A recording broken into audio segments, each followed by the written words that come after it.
ఇవ్వడం జరిగింది అని అడుగుతున్నాం. ఇవన్నీ కూడా చూస్తుంటే తప్పకుండా ఆయనను కూడా భగీరథను అరెస్ట్ చేయాల్సిన అవసరం ఉంది. కేంద్ర ప్రభుత్వం ఏదైతే మోడీ గారు ఇవాళ పెద్ద పెద్ద మాటలు చెప్తున్నారో ఆ మాటలన్నీ బూటకపు మాటలని మనకు చెప్పడం తెలియజేస్తున్నారు. ఇవాళ మేము ఆయనను ఒకటే కోరుతున్నాం, నీకేమైనా కూడా కొంచెమైనా కూడా మహిళల మీద గౌరవం ఉంటే వెంటనే కూడా ఆయనను బర్తరఫ్ చేయాల్సిన అవసరం ఉంది సంజయ్ని. అలాగే ఆయన కొడుకును అరెస్ట్ చేయాల్సిన అవసరం ఉందని మిమ్మల్ని అందరినీ కోరుతూ ఇవాళ ఈ రాష్ట్రంలో ఏ జరిగినా మహిళ పైన ఏది జరిగినా కూడా ఒక్క అడుగు కూడా వెనకకేయకుండా ప్రతి ఒక్కరిని కూడా కాపాడాల్సిన బాధ్యత కాంగ్రెస్ పార్టీ పైన ఉంది, మహిళల పైన ఉంది అని తెలియజేస్తూ సెలవు. వాళ్ళకు విమర్శించడం ఒకటే తెలుసు, టీఆర్ఎస్ నేతలకు ఏం తెలుసు?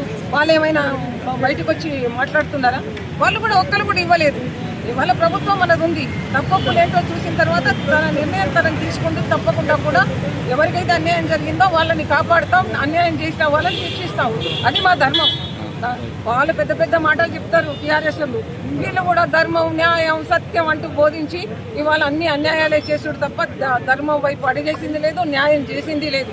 కాబట్టి రేవంత్ రెడ్డి గారు తప్పకుండా సరైన సమయంలో సరైన నిర్ణయం తీసుకుంటారని తెలియజేస్తారు.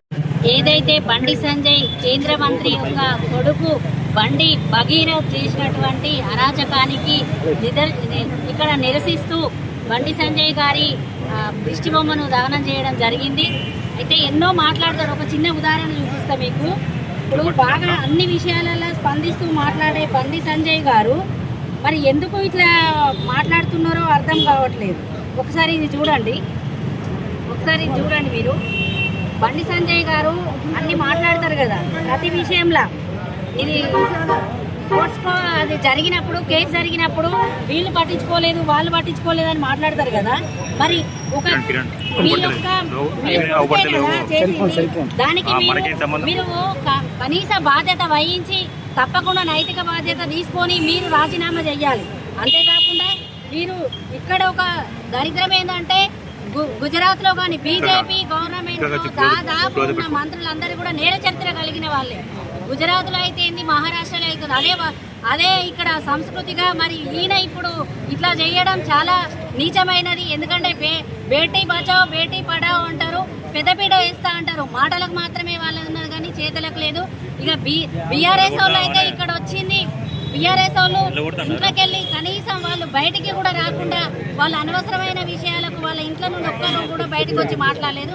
అలాంటి వాళ్ళు కూడా కాంగ్రెస్ పార్టీని విమర్శించడం వాళ్ళ చిత్తశుద్ధికే వదిలేస్తున్నాం. మొన్న జరిగిన రైతు సంగ్రామ దానికి కూడా వాళ్ళు కేవలం రైతుల కోసం కాదు, వాళ్ళు పెట్టుకున్నది ఓన్లీ రాహుల్ గాంధీ గారిని, రేవంత్ రెడ్డి గారిని తిట్టడం కోసమే అది పెట్టుకున్నారు. ఎందుకంటే మీరు ఏ విషయంలో అయినా ఎవరైనా ఒక ప్రతిపక్ష నాయకుడుగా ఉన్న రాహుల్ గాంధీ గారు కూడా మోడీ గారి కానీ ఎవరికైనా కానీ చాలా మర్యాద ఇచ్చి మాట్లాడతారు. కానీ అలాంటి వ్యక్తులను మీరు ఎంత పడితే అట్లా మాట్లాడిందంటే మీ మర్యాద ఎట్లున్నది? మీ నీచ రాజకీయాల కోసమే అది పెట్టిరు. మరి ఇవాళ ఒక్కరు కూడా మీ మొహం కనబడతలేదు. ఒక ఆడపిల్లకు అట్లా అన్యాయం జరిగినప్పుడు ఎవరైనా స్పందించిర్రా? బీజేపీ గవర్నమెంట్ విషయంలో ప్రతి దాంట్లోనూ మీరు సమర్థిస్తారు.